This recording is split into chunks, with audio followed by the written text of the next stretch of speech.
Gravando. Olá, tudo bem? Alegria. Bom, aqui vamos falar um pouquinho sobre a Instrução Normativa 1.200, não, 1 não, 2, se é muito 2 e muito 1 juntos, aí confunde a gente, né? 2121 de 2002, né? Instrução Normativa que consolida a legislação do PIS/PASEP e da COFINS, na essência, tá? É como se funcionasse como um regulamento do PIS e da COFINS, tá? Não deixa de ser isso.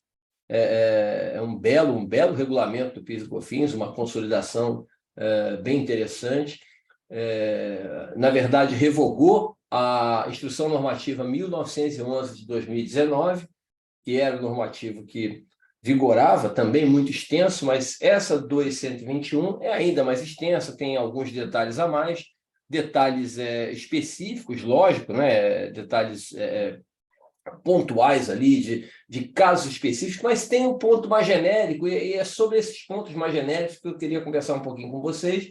São 10 slides ao todo aqui, eu até brinquei com o título, além dos 3 minutos, né? Porque não dá para fazer isso na nossa coluna de 3 minutos. Eu até fiz hoje um trechinho lá, falei do crédito, tudo, da situação principal.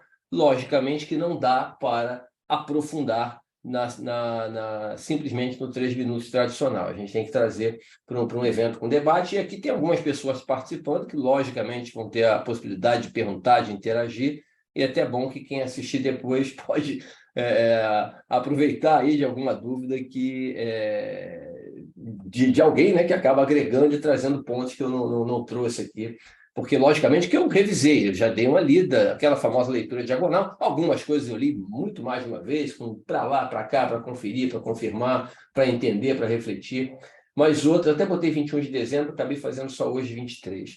Tá? Então, vamos lá, vamos passar aqui, são 10 slides ao todo, 8 tirando de entrada e de saída, tem 3 que não são da lei exatamente, são pontos complementares que eu queria passar para vocês, e eu queria passar aqui o principal aspecto dessa mudança, Aninha, que foi, né, o que está todo mundo comentando aí, as matérias de mídia falando, né, Érica, acerca do creditamento do PIS/PASEP, do creditamento do ICMS, né? Do ICMS que está incluído no preço de compra dos bens para revenda e também das matérias-primas, produtos intermediários e insumos na atividade industrial, desse creditamento nas bases do PIS/PASEP e da COFINS. Isso é o ponto mais importante. E por que isso é o ponto mais importante, gente? Esse slide aqui, vocês estão vendo já o slide, né? Com a IN 1911 do lado esquerdo e a IN 2121 do lado direito. O que a IN 1911 falava? Vamos ver aqui, ó. Ela não mencionava que o ICMS poderia ser excluído nas bases do PIS e da COFINS. Ela não dizia que ele teria que ser excluído. Ah, você tem que retirar o ICMS. Não falava isso. Mas ela citava o IPI, dizia, olha, o IPI integra, o seguro e o frete integram, mas não falava nada do ICMS, silenciava. Como a instrução anterior a 1911, que era aquela 404, lá de 2004, né, para a COFINS, e a outra do PIS, acho que era 257 do PIS, elas mencionavam, ficou aquela dúvida no mercado em geral, o mundo jurídico não tanto, tá? Os profissionais da área jurídica, não, toma o crédito, a gente briga se for o caso. Lógico, a gente defendia aí uns pareceres normativos dos anos 70 que nos davam amparo a caracterizar ali que o ICMS estava incluído no preço de compra. A própria lei fala valor da compra, não entra nos detalhes, que a função da instrução normativa é um pouco esse, né? De explicar melhor o que a lei trouxe de forma genérica. Mas essa 2121 ela arruma a casa, tá? Ela arruma a casa. Ela é nítida, taxativa. Primeiro, no artigo 26, que define que o ICMS, vocês estão vendo ali no canto direito, né? O ICMS destacado na nota fiscal de venda será excluído da base do PIS e da base da COFINS.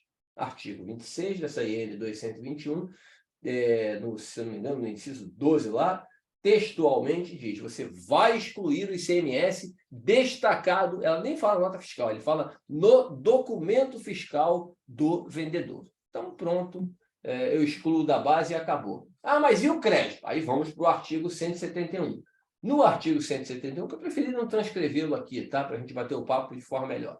No artigo 171, você tem a permissão para você incluir o ICMS destacado na nota, né, que você comprou o produto, seja para revenda. Estou falando, gente, de empresas tributadas pelo método não cumulativo, logicamente, tá? Empresas tributadas pelo lucro real. Quem é presumido não tem esse creditamento. Agora, exclui o ICMS da base.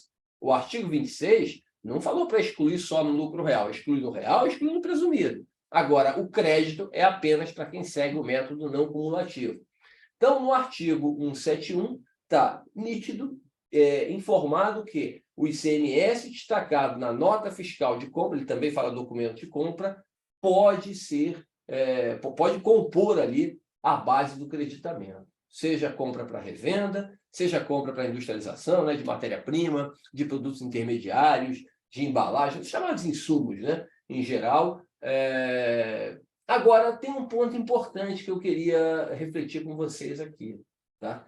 De forma textual, dessa vez, no artigo 170, a Receita Federal esclarece que o ICMS-ST, o IPI, eles não entram na base de créditos.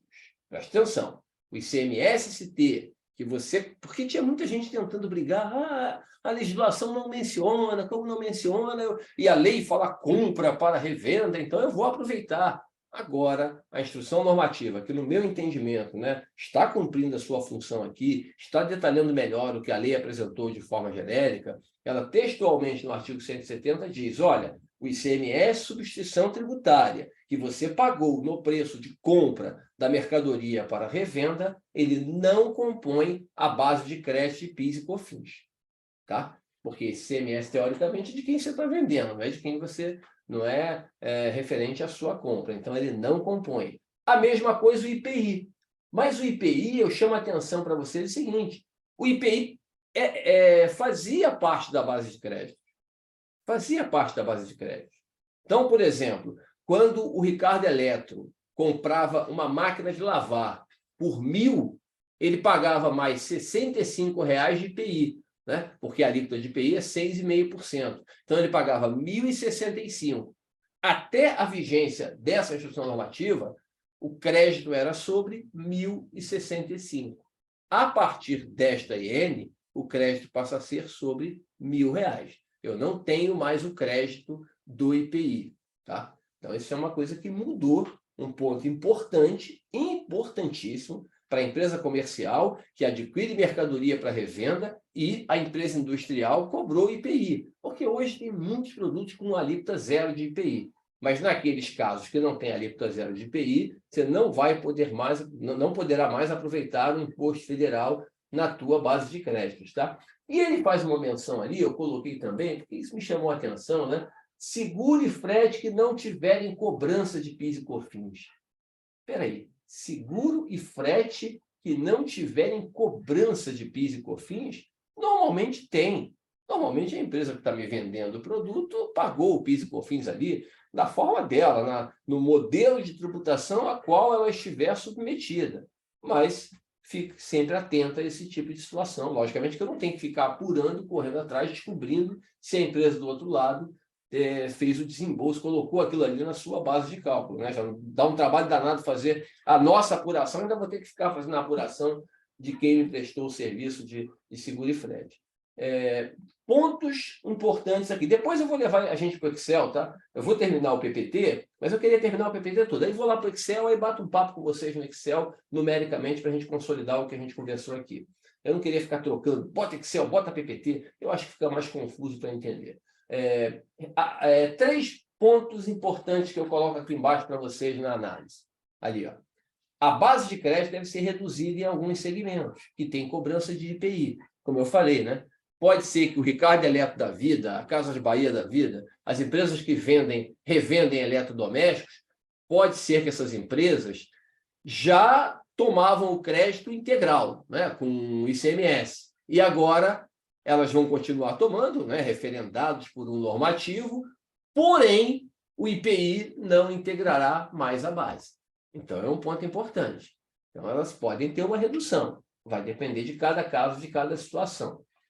Segundo ponto, não há qualquer menção em relação à exclusão do ICMS substituição tributária ou mesmo do ICMS pago no caso das compras com o processo de substituição tributária pelas empresas atacadistas, distribuidoras e varejistas. Então, se você trabalha ou tem seus clientes que atuam no ramo comercial e revendem produtos objeto de substituição tributária,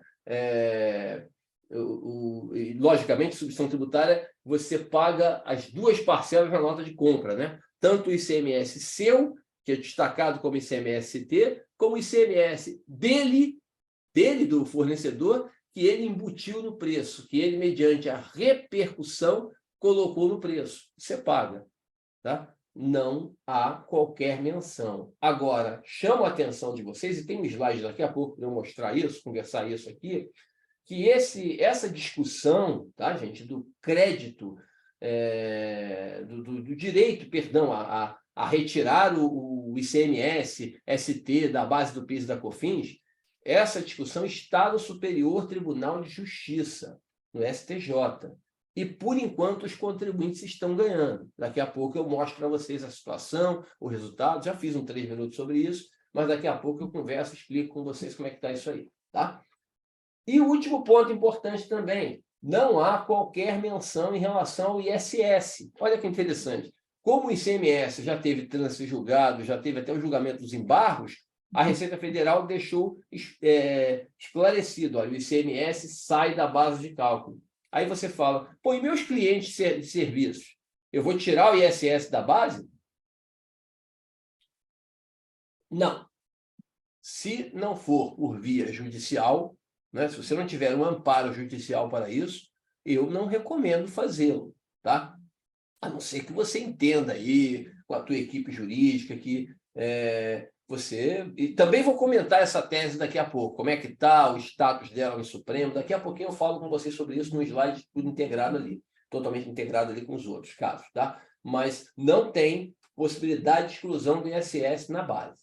Repito, tem que acompanhar como é que vai ficar em 2023 o julgamento dessa questão, tá? Esse é o ponto principal. Se tiverem dúvida agora podem falar, se quiserem falar depois na hora do exemplo numérico, a gente conversa. Fiquem à vontade, só peço, por favor, que puder me puxar a mãozinha aí, quem me ajuda aqui na organização. Vamos seguir. Alegria. Aí, o que eu vi de importante nessa mudança também? Eu achei bem importante isso, bem interessante, né? Houve um incremento, um acréscimo, um melhor detalhamento do crédito dos insumos, né? Agora, eu acho que eu não anotei o artigo, qual artigo está aqui, 170 e pouco lá, era no 171 na anterior, deixa eu ver aqui onde é que está. Está no 170 e pouco lá, eu não botei o número aqui. Houve um alargamento, eu coloquei 10 itens aqui, 10 itens, né, que você tem direito a crédito, bem interessantes ali, e alguns pontos que eu queria trazer um debate, bater um papo com vocês aqui sobre esses itens, tá? Ó, considera-se insumos, inclusive, parágrafo 1º do artigo 176. Pronto, era para ter escrito ali em cima, esqueci. Primeiro, eu até separei, são 10 itens, eu botei em dois slides para não ficar poluído, tá? Primeiro, bens ou serviços necessários à elaboração de insumo em qualquer etapa, isso é para a indústria, basicamente, né, ou atividade de serviços, em qualquer etapa anterior de produção do bem destinado à venda, ou na prestação de serviço a terceiros. O que ele escreveu entre parênteses ali? É o insumo do insumo. Quer dizer, para não ter aquela coisa de só quando aplicado diretamente na produção. Não, acabou isso. Acabou. O gasto está na atividade industrial. Ele é essencial para o negócio. É relevante. Menção essa que a 1911 já fazia, tá? A 2121 repetiu. Ele é essencial e ele é necessário em qualquer etapa da produção ali, ou do serviço, gera crédito. Gera crédito. Isso é um dado, acho que importante. Segundo, aí ele completa, bens de reposição e serviços utilizados na manutenção de bens imobilizados, também, olha ali, ó, utilizados em qualquer etapa do processo de produção de bens destinados à venda ou no serviço, cuja utilização, aí logicamente ele recomenda que essa utilização implique um aumento de vida útil do bem, do ativo imobilizado, de até 1 ano. Né? Aí ele estabeleceu um tempo, né? Um prazo ali, até 1 ano de aumento do prazo de vida útil. Por que isso? Porque provavelmente a partir desse momento você vai considerar esse gasto como despesa, né? Se o gasto representar um aumento da vida útil acima de 1 ano, você tende a colocar isso no imobilizado. E aí, a análise do creditamento sai do campo da despesa, né, do insumo, do gasto ali, para o campo do imobilizado. Entenderam? Então, ele estabelece que o aumento de vida útil não pode ultrapassar 1 ano. Tá bom? Aí ele vai ali, teste de qualidade, é muito específico, né? Nas empresas que têm esse tipo de situação, sobre matéria-prima, produto intermediário, você compra e tem um teste. Esse tipo de gasto passa a gerar crédito, fatalmente algumas indústrias ponderaram esse ponto e o legislador, na hora de escrever, resolveu arrumar, resolveu complementar. Moldes ou modelos, item 4, utilizados para dar forma desejada ao produto produzido. Produto produzido não é redundância minha, não, tá? É texto da lei. Eu transcrevi. Produto produzido, agora que eu vi. Desde que não contabilizados do ativo imobilizado. Sempre essa ideia. Se integrou imobilizado, vai ser analisado na regra do imobilizado. Se não foi, é despesa, é insumo, é gasto. Você vai se creditar nessa situação aqui. A limpeza, olha só a limpeza. Eu me recordo, né? Se vocês assistirem meus eventos todos de PIS e COFINS, aliás, eu fiz quem não assistiu, vale a pena assistir, aquele que eu fiz na sexta-feira, não foi passada, não, passada foi a sexta-feira, não foi sexta também, foi quarta, não lembro mais o dia, foi quarta-feira, dia 14, que eu fiz lá com a Patrícia Arruda, no CRC do Rio Grande do Sul, foi muito legal, fiz um evento de 3 horas de PIS e COFINS, logicamente que vocês vão ter que assistir lá e fazer a adaptação daqui, né, porque as 2, 3 coisas que mudaram, você tem que ajustar aqui. Mas aí eu falei, dei uma geral, não, eu queria uma geral de PIS e COFINS. Vai lá, assiste lá, 3 horas de vídeo que eu fiz. Depois eu boto o link aqui, quando eu for fazer colocar isso no YouTube, né? Eu coloco o link embaixo para vocês, para você e para quem estiver assistindo aqui, né? Desse evento que está no site, na página do CRC do Rio Grande do Sul. Então, o serviço de limpeza, qual era a posição nossa, por exemplo, nesse evento, nos cursos, em tudo que eu sempre falei? Cara, pela interpretação do STJ do CARF, naquela situação de essencialidade, de relevância, você conseguia deduzir. Nos outros casos, você teria dificuldade. Né? Eu até dava o exemplo sempre da fábrica de biscoito e da fábrica de sapato. Quem já assistiu eu falando em outros casos aí vai lembrar. Né? A limpeza da fábrica de bolacha de biscoito gera crédito. A limpeza da fábrica de sapato não gera. Por quê? Cara, se o sapato não estiver totalmente limpo, você passa um negócio, ele está tudo bem. O biscoito não, o macarrão não, você não pode vender se tiver né, se a fábrica não tiver asseada, limpinha, certinho. Agora não, agora olha o que está escrito ali: materiais e serviços de limpeza, desinfecção, dedetização de ativos utilizados em qualquer etapa da produção de bens ou da prestação de serviço. Aí é um ponto importante, ó. A tua prestação de serviço passa a receber esse crédito também. Né? Porque você tem uma atividade que a dedetização tem. A tua atividade precisa de dedetização, lógico, dedetização é importante sempre, né? O prédio está localizado numa área, pode ter inseto, pode ter barata, não, você faz. Agora não tem que estar ligado à atividade, não, está ali, ó. Qualquer momento que você fizer a limpeza, a desinfecção, dedetização de ativos, de bens da empresa que são utilizados em qualquer etapa da atividade, você tem direito ao crédito. Vamos lá, são 5 itens aqui, tem mais 5 no próximo slide. Deixa eu passar para o próximo slide aqui. Aqui, agora, olha os pontos importantes aqui. Olha como tem coisa interessante para a gente refletir. Contratação de pessoa jurídica fornecedora de mão de obra para atuar diretamente nas atividades de produção de bens destinados à venda ou de prestação de serviços. Gente, olha que interessante isso aqui, ó. Contratação de PJ. Pô, isso era um ponto em aberto, né? O CARF começou a fazer alguns julgamentos nesse sentido. Isso não tinha chegado ainda aos tribunais superiores, né? Mas a Receita agora caracterizou, olha, até porque está permitida a terceirização da atividade fim, então você resolveu contratar uma empresa para fornecer a tua equipe de produção, gera crédito. Quem trabalha com prestação de serviço, né, a turma, eu trabalho com consultoria jurídica, e eu sou lucro real. E aí eu não tenho empregado para tudo, eu tenho empregado no meu dia a dia ali, mas algumas atividades eu tenho terceiros trabalhando comigo. Esses terceiros, né, essas empresas, tá? Até está no item 8 também, tá vendo? Está no 6 e está no 8. Ó. A subcontratação de serviço para a realização de parcela do serviço prestado. Então, você tem dois campos aí, dois espaços para você deduzir o pagamento à pessoa física por meio de empresa, de pessoa jurídica, tá? O frete e o seguro não tem um item só, tem 5, 6 itens. Eu resolvi trazer tudo num só. Frete seguro pago na compra de estoque e imobilizado. Aí é que está interessante, em qualquer situação, né? Se você olhar aqui a IN, ele vai abrir, ó, quer ver, ó, a partir do inciso 15, tá? Daquele artigo, quem quiser ver pela lei aí, ó, que eu não estou abrindo ela para não ficar um monte de coisa aberta que vai se perder aqui.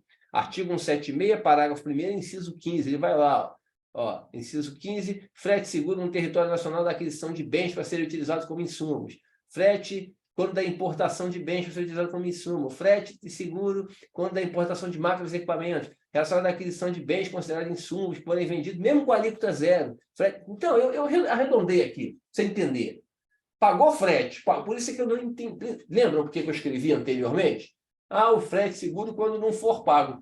Em diversos outros dispositivos ele fala o contrário disso. Então, o frete, tá? E o seguro que você pagou na compra do estoque ou do imobilizado, ele gera crédito.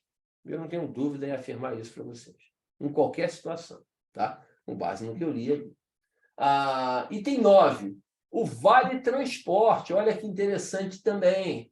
Quem já assistiu outros eventos comigo, lembra, a gente já conversou sobre isso. Eu acho que falei isso até na própria quarta-feira passada, lá no CRT do Rio Grande do Sul, no dia 14. O Vale Transporte só gerava crédito na prestação de serviços de limpeza, conservação e manutenção. Lembram? Uma lei lá de 2009? Agora, a instrução normativa esclarece, ó, parcela custeada pelo empregador relativa ao vale transporte pago para a mão de obra empregada no processo de produção. Não vai para o comércio, não, por favor, hein? Fica na atividade industrial ou na atividade de serviço, ou de prestação de serviços e dispêndios com contratação de pessoa jurídica, né, para transporte da mão de obra. Quer dizer, às vezes a empresa dá o vale transporte, às vezes contrata uma empresa terceirizada, né, principalmente em lugares remotos, mais distantes, que você tem que fazer o transporte em ônibus específico da empresa. Então, isso está esclarecido. E aí, aqui é o ponto final aqui dessa parte de insumos, é o item 10. Olha ali, ó. Bens ou serviços que, mesmo utilizados após a finalização do processo de produção, né, de fabricação ou de prestação de serviço, tem a sua utilização decorrente de uma imposição legal, quer dizer, norma legal. Aí, depois, eles explicam isso aqui, né? E depois ele vai dizer para a gente o quê? Olha, tem coisa aí que não é norma legal, tá? Tem coisa que não é norma legal. As convenções coletivas, os acordos, eles não são caracterizados como norma legal. Ora, isso aí é um ponto que... Artigo 177 isso, tá? Isso está no artigo 177, no parágrafo único. O disposto, né, nesse item aí não se aplica nas hipóteses em que a exigência dos bens ou dos serviços decorram da celebração de acordos ou convenções coletivas de trabalho. E aí vem a minha pergunta: a refeição entra? A refeição fornecida para os empregados da atividade industrial ou da atividade de serviço, essa refeição, ela entra na base de créditos? Bom, eu trouxe um slidezinho aqui para completar isso com vocês. Deixa eu só passar aqui. Ó, eu trouxe um ponto para a gente pensar. Olha aqui, ó. Como é que era a norma anterior, a IN 1911?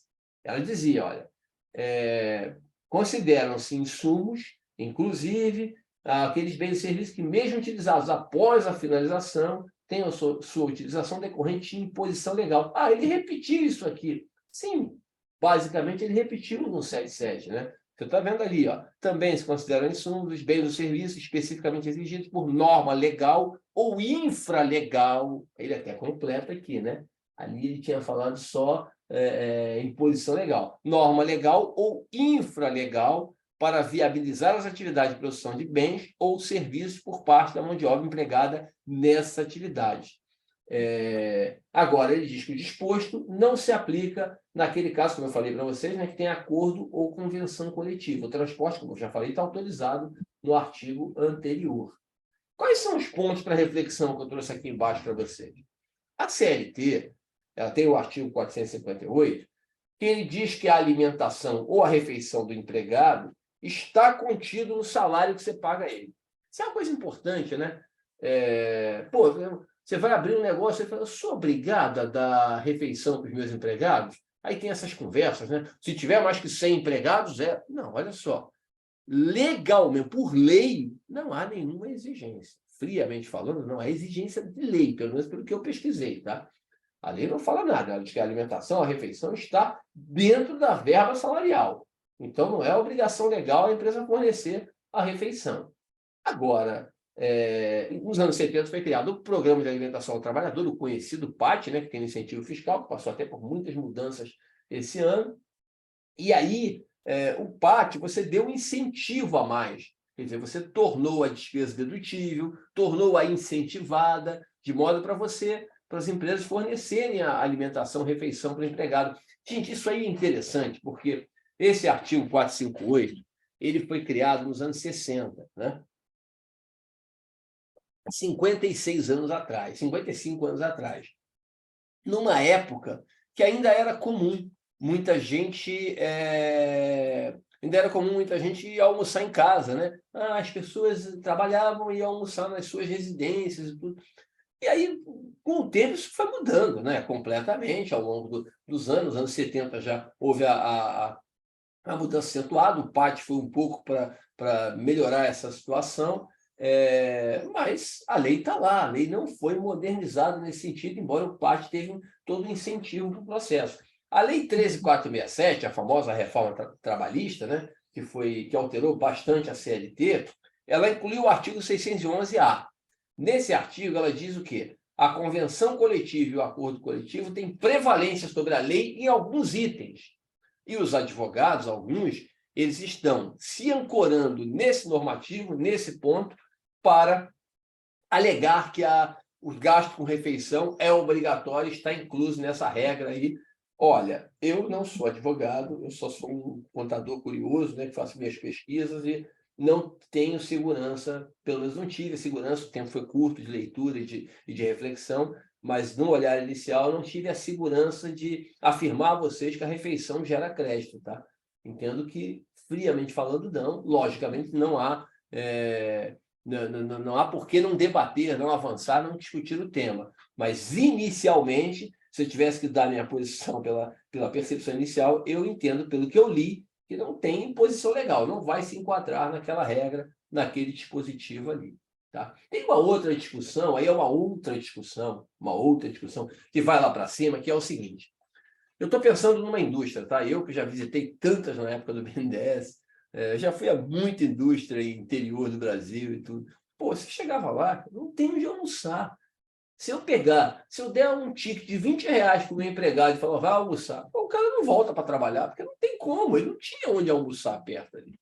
Né? O lugar mais próximo ele ia levar de carro 20 minutos a meia hora. Mas então não dá, não tem condição. A empresa vai colocar o refeitório ali, vai contratar uma empresa terceirizada, né, para fazer o fornecimento da refeição, aquela coisa toda. E aí você vai já vou responder você, Aninha. Essa situação, eu entendo que ela entra, Ana, naquela lógica do relevante, você entendeu? Quando a gente vê lá no dispositivo inicial, que já tinha na 1911, os insumos essenciais ou relevantes para o negócio, eu classifico isso aí ali. eu tentaria brigar, sinceramente, para me acreditar nisso, nesse dispositivo principalmente. Agora, você tem razão, tem muita convenção coletiva, sindicatos, né, que isso já está referendado, por exemplo, bancário é obrigado, eu sei porque eu fui bancário há muito tempo, né? Tem a convenção coletiva, e não só em questão de ticket refeição, como alimentação também. Então, tem muita gente muitas situações que em alguns setores você tem essa exigência, mas aí vai cair de novo, repito, naquela lógica de exigência sindical ou contratual, como eu escrevi ali. E aí o ponto de reflexão é exatamente esse, tá, Ana? Se essa situação dos sindicatos se ancoraria ali na exigência legal da legislação. O ponto é só esse. Gente, eu acho que, deixa eu ver aqui se tem mais algum ponto relevante, dos mais relevantes, tá? Repito, eu não consegui ainda ler tudo com toda... Ah, não, tem outros detalhes aqui. Eu não consegui ler tudo ainda com né? Não passou nada a rever tudo que mudou. Não, mas na essência, os pontos mais importantes que mudaram são esses que eu listei para vocês, e eu tenho mais 5 tópicos aqui de 5 pequenos detalhes para passar para vocês, tá? Eu vou falar, depois eu abro um pouquinho, se vocês quiserem fazer alguma pergunta, e eu vou terminar aí com os slides sobre essas teses aí, né, que eu falei e que tem importância no processo como um todo. Deixa eu só passar esses detalhes aqui para vocês. Olha só. Primeiro, uma coisa interessante que eu observei hoje, até na parte da manhã de hoje. Retiraram a menção à necessidade do crédito dos bens adquiridos a partir de maio de 2004. Isso é uma besteira. É uma besteira porque, quando teve a mudança da lei, colocaram assim: gera crédito à depreciação dos bens adquiridos a partir de maio de 2004.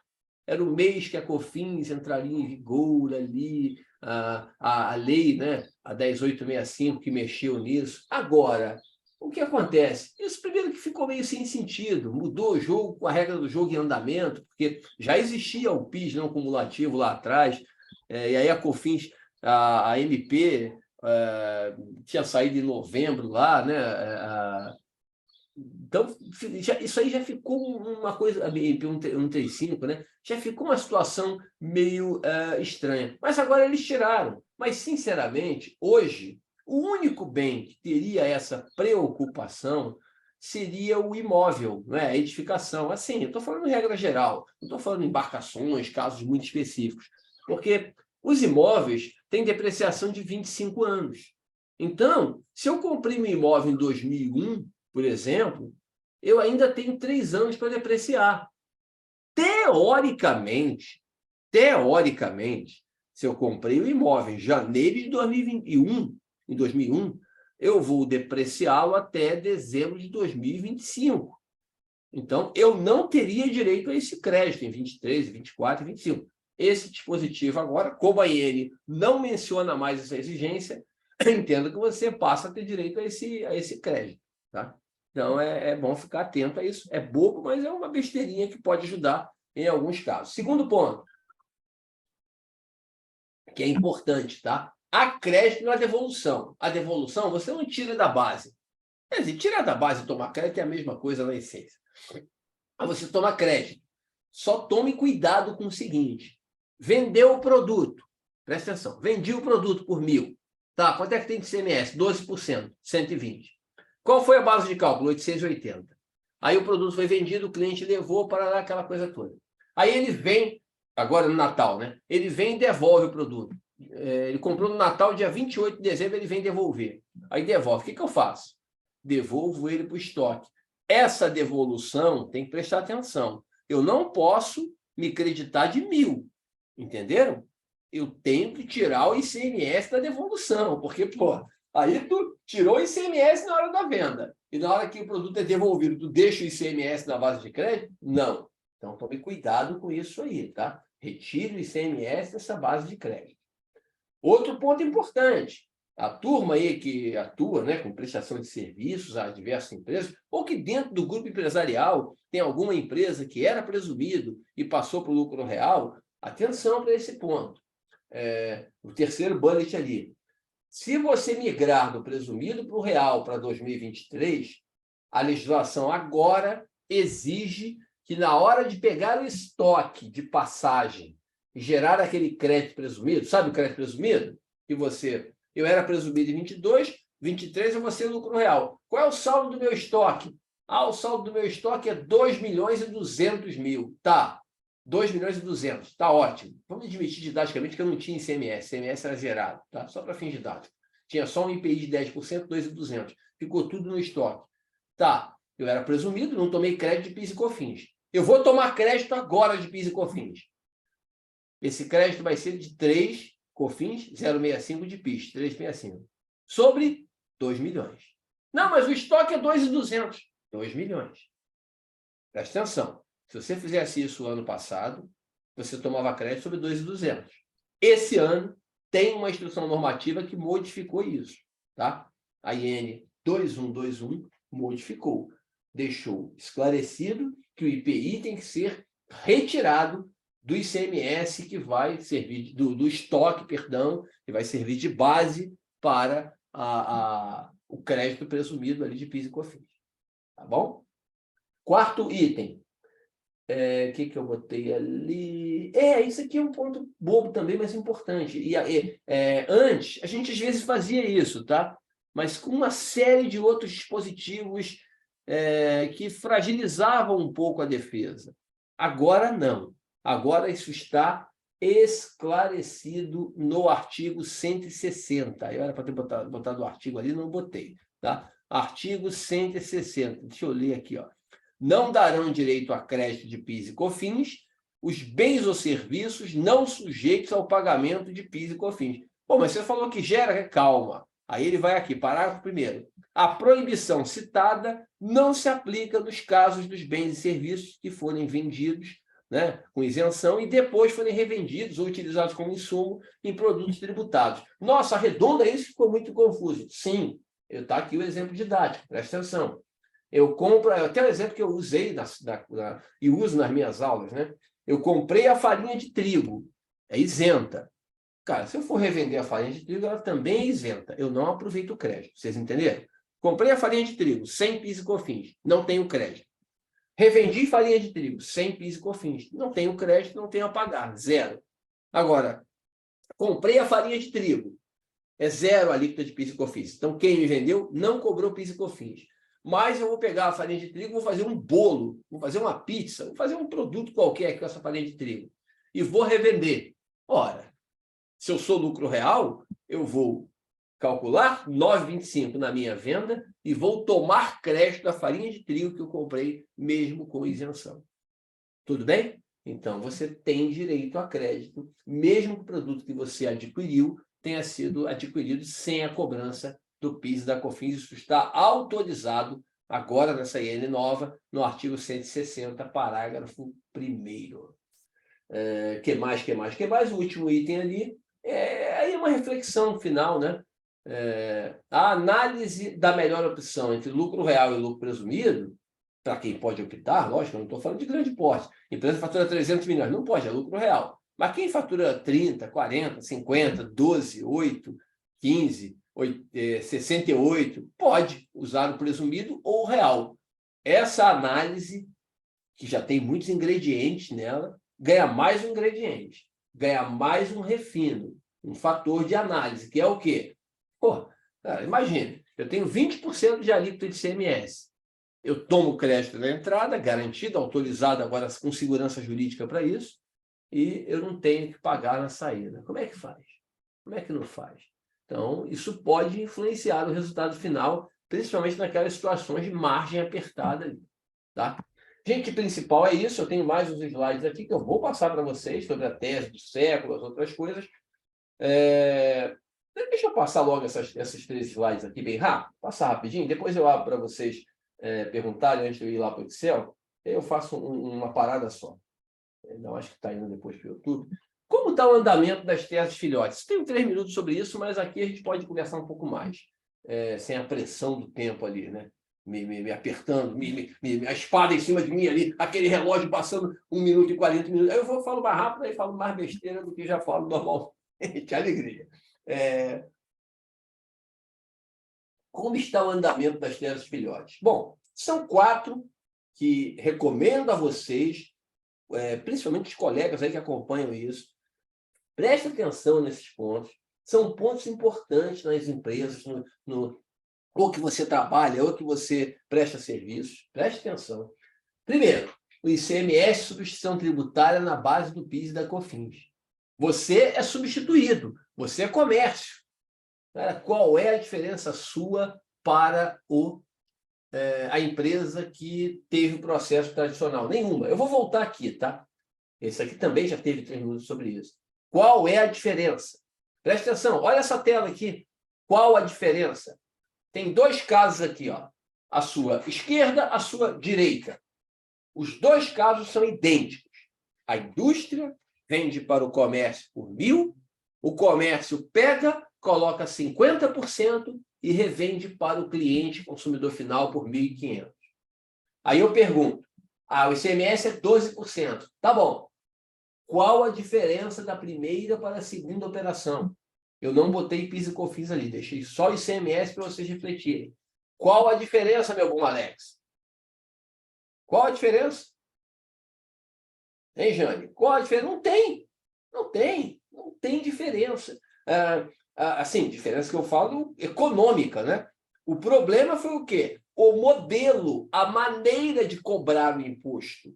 Nos 2 casos, admitindo uma MVA de 50% na substituição tributária no segundo caso, nos 2 casos, o ICMS total recolhido aos cofres do Estado foi R$ 180. Só tem um detalhe.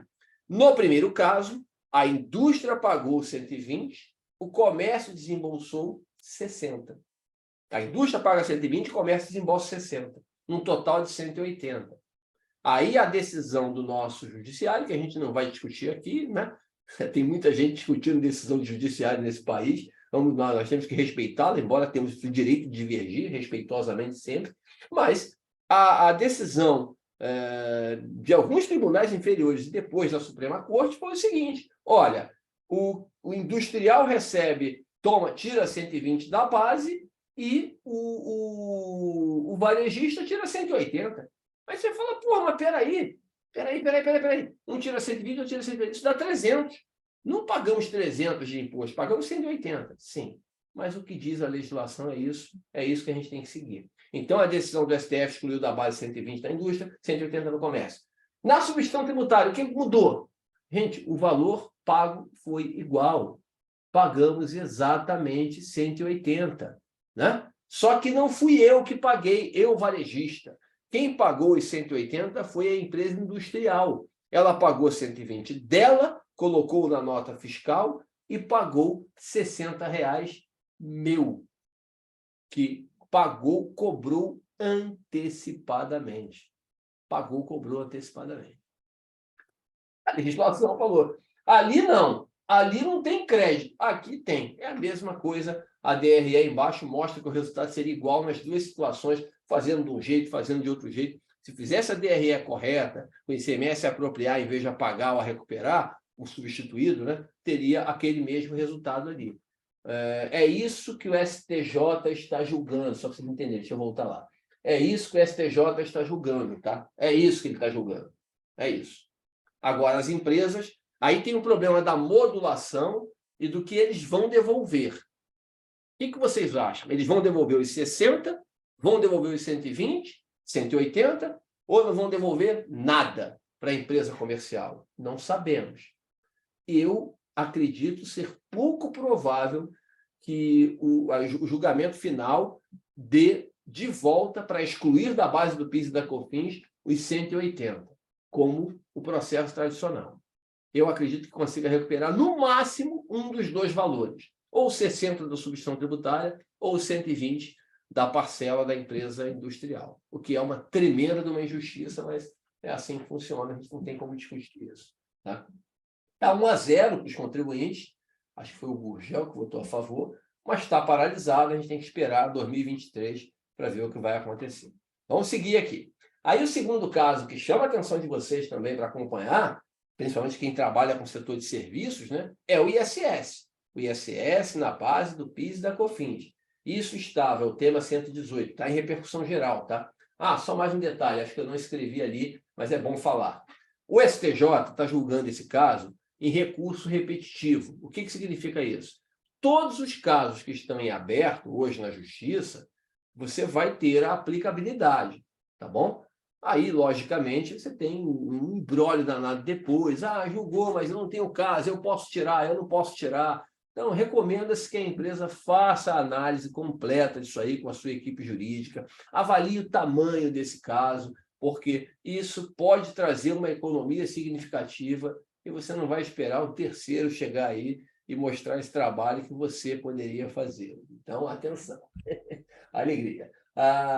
O ISS estava 4-4. O Celso de Mello era o relator, votou a favor, outros ministros votaram, estava 4-4, faltavam votar o Fux e o Gilmar Mendes. Mas só tinham 10 ministros, o André Mendonça não estava lá ainda. Entra, não entra, só tinham 10.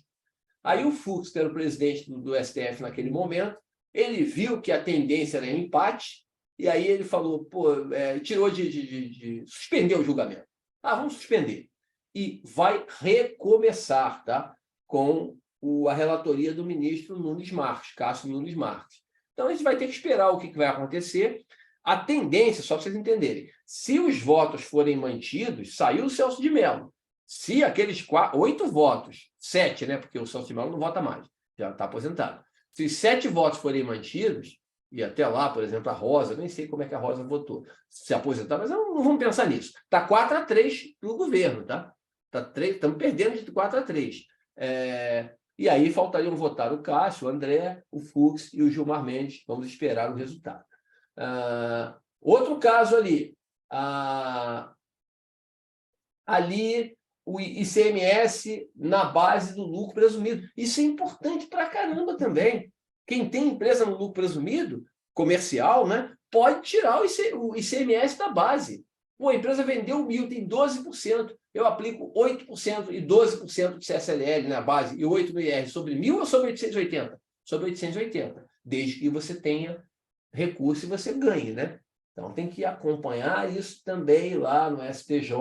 A primeira sessão está julgando o caso, se eu não me engano, também com recurso repetitivo. A ministra Regina Helena Costa, é uma ministra muito importante, tem votos muito bem feitos. Ela que foi o voto que construiu essa lógica da essencialidade, da relevância no PIS e na COFINS, né?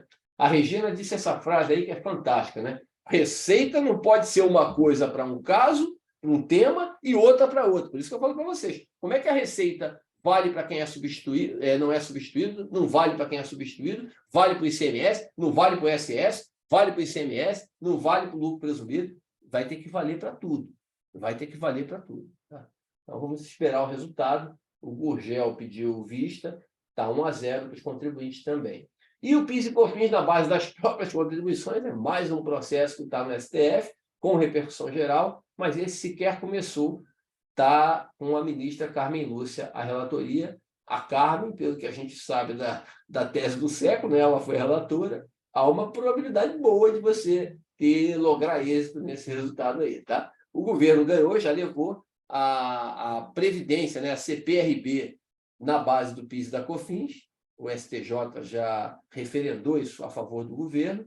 E o ICMS e o ISS na base da contribuição previdenciária sobre a receita bruta, para quem segue esse modelo, isso também já foi encerrado no STF, tá? Os dois casos. Por fim, eu acho que é o último slide aqui, também para aqueles casos da monofasia, né? Eu acho que vale a pena refletir com vocês também. A monofasia é mais uma confusão. É mais uma confusão. E eu gosto sempre de fazer essa reflexão aqui com vocês, nessa antivéspera do Natal aqui. Olha só, eu sou a montadora, eu sou a Honda. Eu vou vender um carro para a concessionária por R$70 mil. Quando eu cobro 70 mil, já foi o preço final, porque aqui já tem IPI, ICMS, ICMS-ST, PIS e COFINS monofásico, porque eu não pago 9,25, eu pago 11,6, porque a lei assim determina. E vendo por 70. 72, vamos botar mais 2 mil aí, didaticamente, 72 mil. A concessionária compra por 72, e revende didaticamente por 80. Né? Você vai lá, Ana, vou comprar o meu Honda, compra lá 80 mil reais. Acabou. Quer dizer, a concessionária vendeu o automóvel para o cliente por 80 mil reais. Aí eu pergunto, a concessionária pagou PIS e COFINS? A concessionária pagou ICMS? Sim ou não? Quem está assistindo no YouTube aí, né? Daqui a pouquinho eu vou botar lá e vai assistir depois, em qualquer momento aí depois. Sim ou não? Você entende que a empresa pagou? Lógico que ela pagou. Ela pagou o ICMS, ela pagou o PIS e COFINS. O ICMS eu já mostrei no slide anterior. Volta uns minutinhos o vídeo aí que você vai ver. Eu já mostrei. Eu paguei na nota fiscal de compra, o ICMS, substituição tributária. Mas eu paguei também o PIS e a COFINS. Porque quando a montadora me vendeu por 70 mil reais, ela cobrou 11,6. Olha ali a tabelinha embaixo. A parcela dela é 9,25. A minha é a diferença, 2,35. Só que quem cobra é ela. Eu não tenho o que fazer, a lei não me dá o direito de pedir para eu pagar. Deixa que eu pago, não dá. É ela que cobra. Aí eu pergunto, para a reflexão, que eu gosto sempre, vocês sabem como eu gosto de uma boa reflexão, né? Hein, Jorge? Qual é a diferença? Qual é a diferença, Evelyn, dessa concessionária que vendeu um Honda por 80 mil reais para a Casas Bahia, que vendeu 40 geladeiras? A geladeira custa 2 mil? Não sei, mas deve ter geladeira de 2 mil, de 3 mil, de 4, de 5, tem de tudo quanto é valor. 40 geladeiras por 2 mil reais. Qual a diferença? A Casas Bahia vendeu 40 unidades por 80 mil, 2 mil cada. E a concessionária da Honda vendeu um Honda por 80 mil. Não, vamos vender o carro, não quero saber o produto. Eu estou dizendo para vocês que são duas revendas de mercado de produtos, de itens de consumo durável. Todos os dois são consumo durável, né? Só que a geladeira tem tributação normal, tradicional. Então, o Ricardo Eletro na geladeira, se o ICMS é 18%, 20%, a Casas Bahia, ele vai tirar isso da base de cálculo do PIS e da COFINS dele. Aí, por que a concessionária não pode tirar? Vocês não estão entendendo? Isso é uma quebra de isonomia, pelo amor de Deus. Isso é uma quebra de isonomia, isso é um absurdo. Mas a gente tem que aguardar aí os desdobramentos disso, tá? Gente, é isso que eu queria passar para vocês de mais relevante em relação às mudanças no PowerPoint, né? Aí estão os nossos contatos aí, nossos números. Poxa vida, acesso o nosso canal no YouTube lá, acho que eu estava vendo, foi a minha filha que falou para mim, como é que tá? Tinha 2.994, 95 inscritos. Pô, faltam 5 para 3 mil. Não me deixe terminar o ano de 2022 na faixa dos 2 mil inscritos. Complete lá para a gente chegar aos 3 mil ainda nesse ano. E continuar fazendo esse trabalho lá na nossa página. Já são... vai chegar a 380, certamente. Faltam 2 ou 3 dias ainda para fazer. Isso dá 1.200, 1.300 minutos de conteúdo só no 3 minutos, fora os outros itens. Então, ajuda a gente a fazer, a continuar esse trabalho. Porque para fazer o trabalho você tem que ter retorno, tem que ver que as pessoas que está servindo. Se você vê que não está servindo, vou fazer isso aqui para quê? Então, não é que eu falo ajuda assim no sentido monetário, não. Ajuda no sentido de ver, né? Se você vê o trabalho, você sabe que está valendo a pena. Se ninguém está vendo, eu falei, pô, eu até brinco, enquanto tiver alguns prestando atenção, eu ainda faço.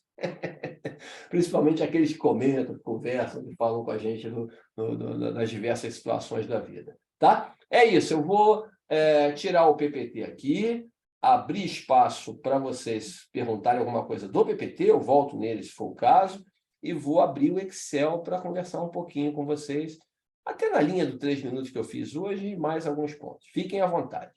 Podem perguntar se quiserem. Se não quiserem também, eu vou direto para o Excel aqui, tá? Eu já coloquei na tela. Boa tarde, professor. Tudo bem? Opa, fala, Vinícius. Só uma pequena dúvida que ficou, né, em relação ao último slide, né, que eu trabalho numa empresa de comércio varejista, né, e dentre de um dos produtos que nós comercializamos, né?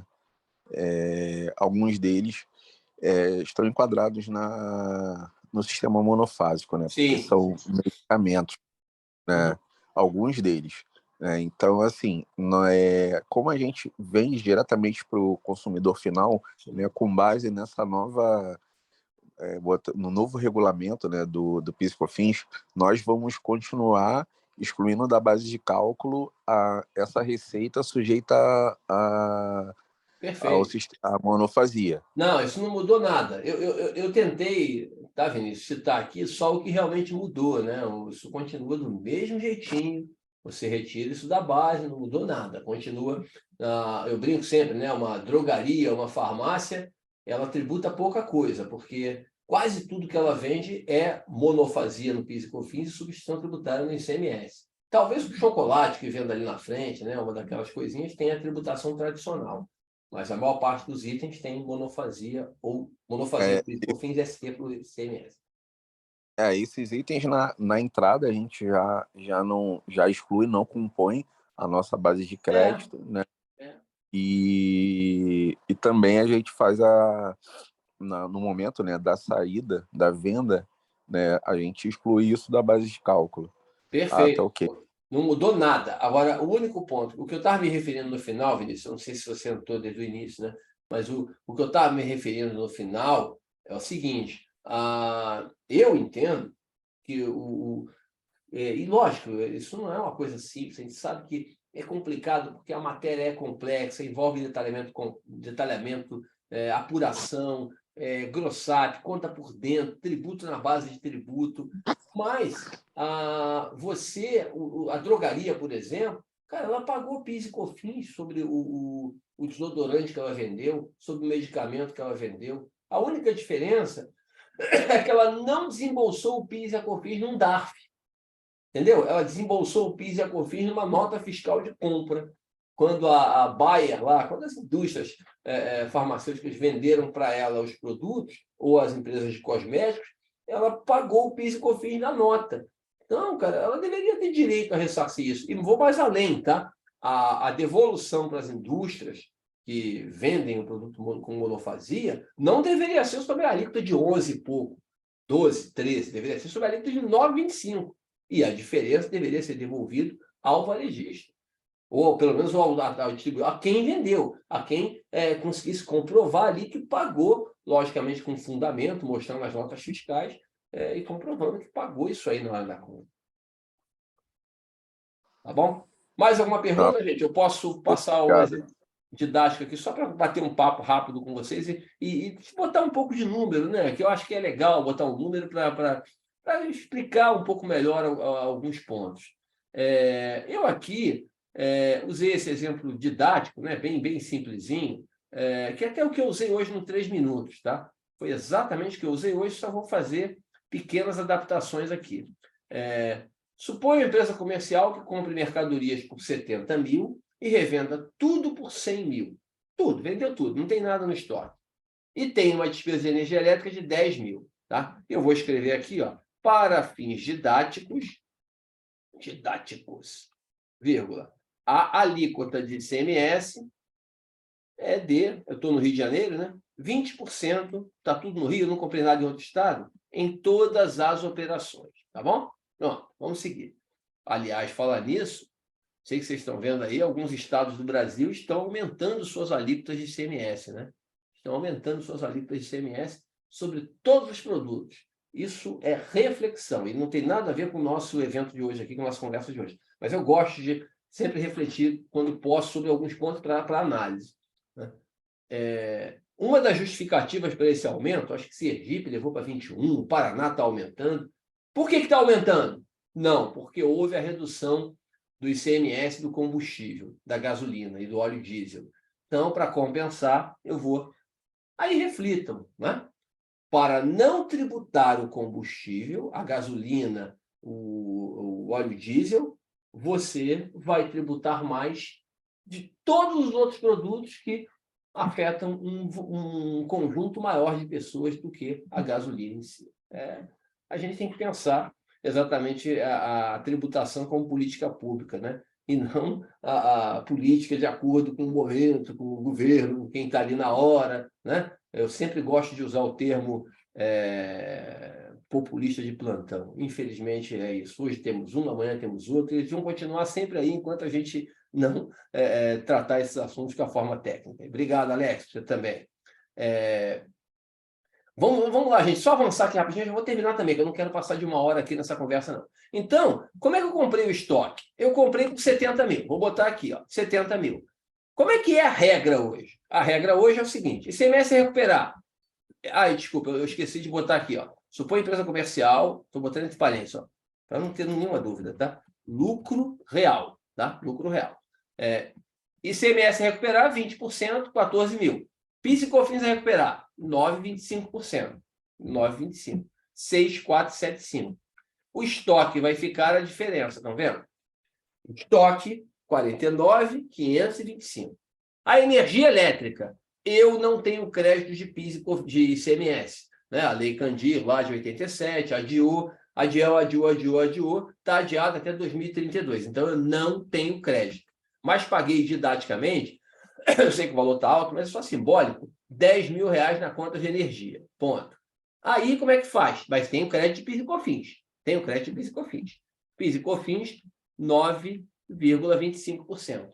A despesa de energia vai ficar R$ 9.075. Aí, eu vou para o seguinte ponto com vocês aqui na nossa DRE. Receita bruta. Bom, eu vendi por 100 mil, como eu falei para vocês ali. A minha venda foi 100 mil. O ICMS, eu estou trabalhando aqui com alíquota de 20%. 20% de 100 mil, 20 mil. A despesa de ICMS. PIS e COFINS. PIS e COFINS, nós aprendemos que a base de cálculo do PIS e da COFINS, ela vai contemplar aqui, né? Vai contemplar o preço de venda, né? 100 mil, e eu vou extrair daqui o ICMS. Então, a minha base de cálculo vai ser 80 mil reais. E sobre ela, eu vou aplicar a alíquota de 9,25, 7.400. Receita líquida, 72.600. Custo da mercadoria vendida. Quanto custou a mercadoria que eu vendi? 49.525. Lucro bruto, R$ 23.075. Despesa de energia elétrica, R$ 9.075. E aí, chegamos ao resultado, ao lucro antes do IR e da CSLL de R$ 14 mil. Aí eu pergunto a vocês, pagamento de ICMS. Quanto é que eu vou pagar de ICMS? Eu vou botar escrito aqui, tá? Pagamos, tenho 20 mil a pagar, menos 14 mil a recuperar, né? Deu um desembolso aqui de 6 mil reais. Né? Pagamos 6 mil reais. Então, vamos pagar 6 mil reais. PIS e COFINS. PIS e COFINS. Eu tenho a pagar 7.400 menos a recuperar 7.400. De onde é esse 7.400? Vamos olhar ali, ó. 6.475 o estoque, né? Mais 925, o que é isso? 602. 925 da despesa de energia. Ok? Então, eu não pago nada. Aí, como simbologia, de novo, né? É só para vocês entenderem o cálculo, né? É assim que funciona. É assim que funciona, tá? Se você pegar o financeiro dessa empresa, você vai ver que essa empresa fez o quê? Como é que fica o financeiro dela? De forma bem simples, né? Compra, eu gastei na minha compra, cadê? Eu gastei 70 mil. Comprei o estoque 70 mil, né? Paguei a energia 10 mil. Paguei na energia 10 mil. Então, isso aqui é negativo, isso aqui é negativo, e tem mais um negativo, que é o imposto aqui embaixo. Né? E tenho mais um negativo, que é o imposto. Paguei o ICMS. de R$ 6.000, como vocês viram ali. Tá?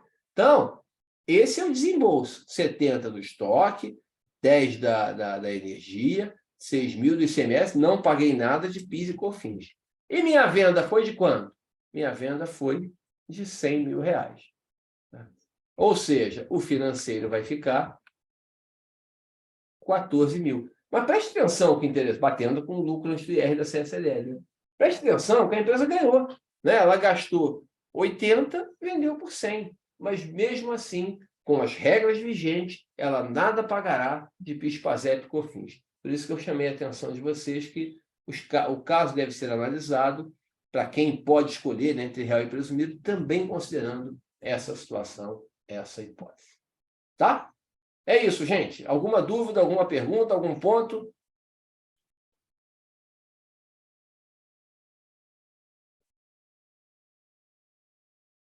Ok? Então, vamos encerrar aqui. Obrigada, Pegas. Bom Natal para Obrigado vocês vocês todos aí, aí. tá bom? Fiquem com Deus. Um ótimo Natal.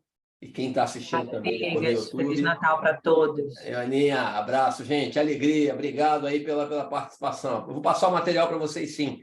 Vou colocar lá no nosso grupo, tá? De debate lá, tá? Deixa eu só ver como é que eu faço aqui. Peraí, tá tudo enrolado aqui. Cadê a gravação? Onde é que tá? Aqui, ó.